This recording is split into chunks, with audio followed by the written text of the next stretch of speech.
नैया खेवेलू ना मजा मोहब्बत के लेवेलू ना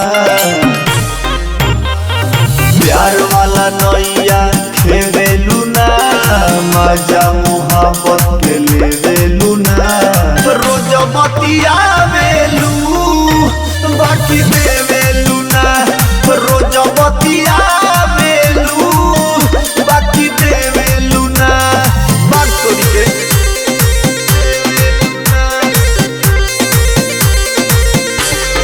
गणपति रिकॉर्डिंग स्टूडियो पटना। हम बानी दीवाना तोरा ढोही के रख देला सामान हम फोड़ी के अरे बुझत काहे नहीं खसरे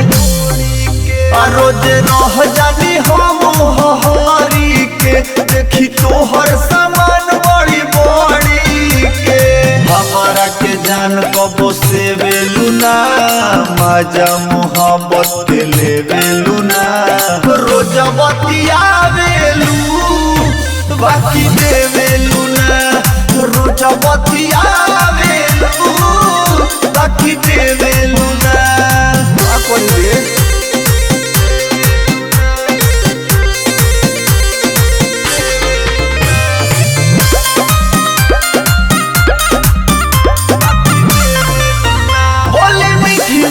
हमें गरमा देवेलू फेरो फीलिंग पर पानी पटा देवेलू ई काम ठीक नहीं खे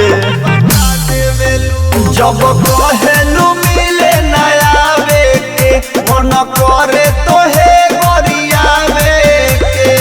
ये सौ के प्यार में भेवेलू ना मजा मोहब्बत के लेवेलू ना रोज बतियावेलू